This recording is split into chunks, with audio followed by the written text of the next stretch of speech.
যেখানে প্রফিট নেই উনি থাকেন না, আর টাকার জায়গায় ওনাকে খুঁজেই পাওয়া যায় না।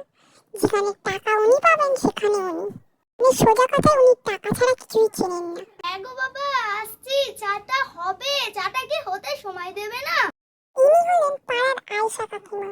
ইনার কাছে পাড়ার সব খবর আছে, কে কি করেছে, কে কি করেনি, কে কি খায়, কে কি কিনছে, সব ইনি জানেন। এক কথায় এনাকে পাড়ার সিসিটিভিও বলা যায়। আমার জীবনটা পুরো পুড়ে ছাই হয়ে গেল। যাই দেখি কি হয়। এই নাও ধরো তোমার চা।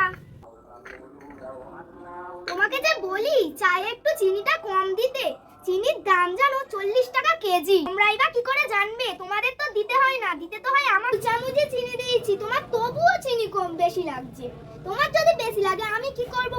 পেঁয়াজ 40 টাকা কেজি, চিনি 30 টাকা কেজি, আলু 50 টাকা কেজি, আদা রসুন 60 টাকা কেজি।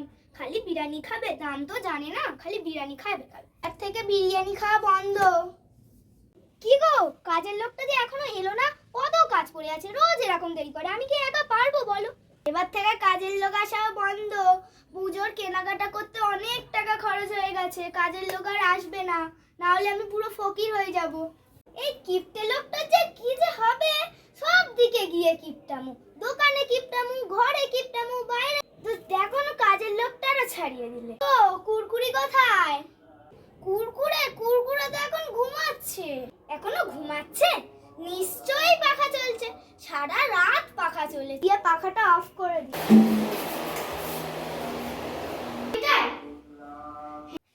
আরে বাবা তুমি পাখাটা অফ করে দিলে কেন? তো সবে তো সকাল 10টা বাজে।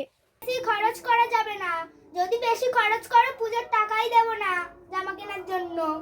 ও কুরকুরি, কুরকুরির মা একটু এখানে এসো দিন। এই কিপটে বাবাটার যে কি হবে, একটু শান্তি করে ঘুমাতেও পারি না বাবা।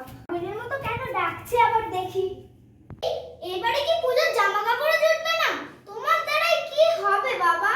দামই মিলছে না, এই বছর কিন্তু বেশি খরচ করলে পূজার জামা কাপড় কিনে দেব না। সেই এই কিপটে বাবাটাকে নিয়ে আর বাঁচা যায় না। ধুর, কি আমায় ডাকছো কেন?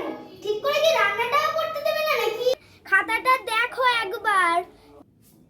এই হিসাব কেন আমাকে দেখাচ্ছ? আমি দেখে কি করব? তুমি বোঝো তোমার হিসাব। আমাকে দেখাচ্ছে, আমি কি ঘরের মালিক নাকি? তুমি মালিক, তুমি বোঝো বাবা। সব সময় কিপটে আমি, যত সব। দেখো না মা কি হয়েছে, সকাল সকাল গিয়ে বাবার পাখাটা অফ করে এলো, আবার বলছে এখন পূজার জামাও কিনে দেবে না, সায়ের মতো চেঁচাচ্ছে। বাবার কথা বাদ, তোর বাবা ওরকমই রে, তোর বাবা বাদ দে তো তোর বাবার কথা। পূজার জামা কাপড় কি করে না দেয় সেটা আমিও দেখে নেব।